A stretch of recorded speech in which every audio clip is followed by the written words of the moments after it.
ফিলিস্তিনের অবরুদ্ধ গাজা উপত্যকায় সব জিম্মির মুক্তির বিনিময়ে 5 বছরের যুদ্ধবিরতির প্রস্তাবে সম্মত হয়েছে ফিলিস্তিনি সংগঠন হামাস।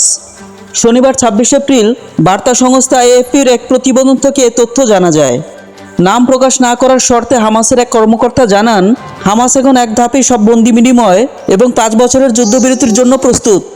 আজ মিশরের রাজধানী কায়রোতে মধ্যস্থতাকারীদের সঙ্গে হামাসের একটি প্রতিনিধি দলের বৈঠক অনুষ্ঠিত হওয়ার কথা রয়েছে। এর আগে ইসরায়েল গাজায় 45 দিনের যুদ্ধবিরতির প্রস্তাব দেয়, যেখানে 10 জীবিত জিম্মির মুক্তির শর্ত জুড়ে দেওয়া হয়। কিন্তু 17 এপ্রিল হামাস সেই প্রস্তাব প্রত্যাখ্যান করে। হামাস শুরু থেকে আংশিক যুদ্ধবিরতির পরিবর্তে পূর্ণাঙ্গ স্থায়ী সমাধানের পক্ষে অবস্থান নিয়েছে।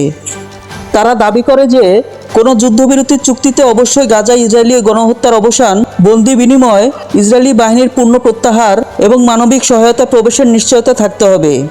চলতি বছরের জানুয়ারিতে দুই পক্ষ 3 ধাপে একটি যুদ্ধবিরতিতে চুক্তিতে সম্মত হয়েছিল। প্রথম ধাপ বাস্তবায়িত হয় 19 জানুয়ারি থেকে 17 মার্চ পর্যন্ত। তবে 18 মার্চ থেকে গাজায় আবার ইসরায়েলি বাহিনীর হামলা শুরু হয়।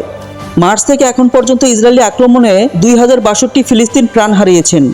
এদিকে ইসরায়েলি প্রধানমন্ত্রী নেতানিয়াহুর প্রশাসন বলছে, পরবর্তী যে কোনো চুক্তিতে সব জিম্মির মুক্তির পাশাপাশি হামাস সহ গাজার অন্যান্য সশস্ত্র গোষ্ঠীগুলোর নিরস্ত্রকরণের বিষয়টি অন্তর্ভুক্ত থাকতে হবে। তবে হামাস এই দাবিকে সরাসরি প্রত্যাখ্যান করেছে। তাদের মতে দখলদারিত্ব ও শোষণের বিরুদ্ধে অস্ত্রধারণ ফিলিস্তিনিদের জন্মগত অধিকার।